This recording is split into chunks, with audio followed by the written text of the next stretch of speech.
Bonjour à tous et bienvenue, c'est Max et TK, je suis très heureux de vous retrouver aujourd'hui pour apprendre comment installer une extension ou ce qu'on appelle aussi un plugin WordPress.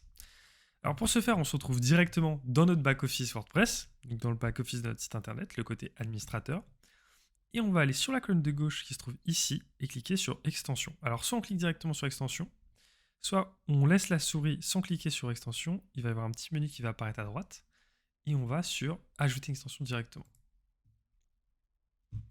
Une fois arrivé ici, donc là on voit qu'il y a déjà des extensions qu'on nous propose d'installer comme Classic Editor ou Askimet Anti-Spam.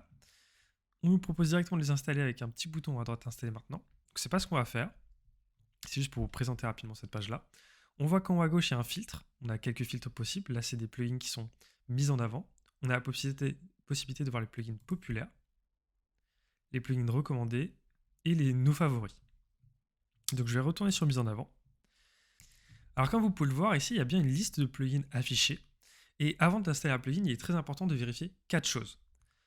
Ce sont les 4 éléments qui sont toujours sur la petite partie grise que vous pouvez voir ici, qui sont de quand date la dernière mise à jour du plugin.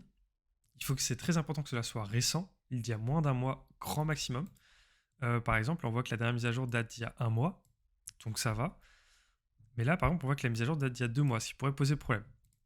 Deuxième chose à vérifier, c'est la compatibilité du plugin avec votre version de thème WordPress. Donc là, on voit que le plugin est bien compatible avec votre version de WordPress, c'est bon. Mais sur ce plugin ici, on voit qu'il n'est pas compatible avec votre version de WordPress, donc il ne faut pas l'installer.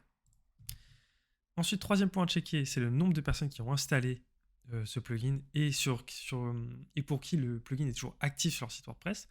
Donc là, on voit qu'actuellement, il y a plus de 5 millions d'utilisateurs de ce plugin, donc c'est très bien, c'est très bon signe. Et on voit qu'en plus, juste au-dessus, c'est un plugin qui a une moyenne de 5 sur 5, avec plus de 1100 avis, donc c'est extrêmement positif. Voilà. Dernière fonctionnalité que je vais vous montrer avant d'installer un plugin, c'est la petite barre en haut à droite de recherche pour rechercher les extensions.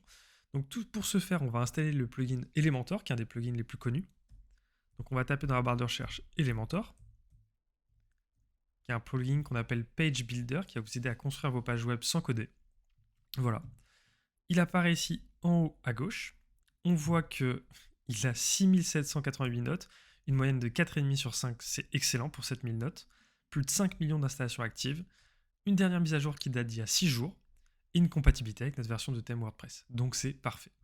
Il ne nous reste plus qu'à l'installer, donc à cliquer sur le petit bouton ici en haut à droite. L'installation est en cours. Normalement, ça ne prend pas beaucoup de temps, c'est assez rapide, à moins que vous visiez à la campagne. Dans ce cas, c'est peut-être un peu plus long, quoique même à la campagne, on a la fibre maintenant. Et on va cliquer ensuite sur, très important, activer l'extension Elementor. L'extension est bien activée. Et vous pouvez retrouver tous vos thèmes installés en cliquant dans le menu à gauche sur extension directement. Alors là, Elementor, lorsqu'il s'installe, ne vous inquiétez pas, Elementor, lorsqu'il s'installe, nous amène directement sur une page pour créer notre compte. Il y a une petite croix en haut à droite pour sortir. Donc on clique juste sur celle-ci, à moins que vous vouliez créer votre compte, mais ce n'est pas nécessaire. Voilà. Donc je vais retourner dans le menu à gauche et je vais cliquer sur extension. Et là, on voit bien qu'on a bien notre thème Elementor installé. On a la possibilité de le désactiver ici, donc je vais vous le désactiver pour vous montrer en exemple. Elementor qui nous demande pourquoi on le désinstalle. On peut passer et ne pas répondre. Hop. Voilà. Et là, on a bien désactivé le thème, donc il passe en blanc. On peut le réactiver tout de suite. Et voilà. À savoir que si vous voulez désactiver un thème, une extension, pardon, il vous suffit de cliquer sur désactiver. Enfin, il faut d'abord le désactiver. Puis ensuite, ici, cliquer sur supprimer pour totalement l'enlever. Voilà, je vais vous montrer une dernière chose, donc on va réactiver Elementor, et je vais vous montrer que pour accéder aux réglages de n'importe quelle extension, vous vous rendez sur cette page-ci, donc la page extension, et vous aurez toutes vos extensions qui sont là, et il vous suffit de cliquer sur le petit lien réglage ici, qui va vous permettre d'accéder à la partie réglage du plugin.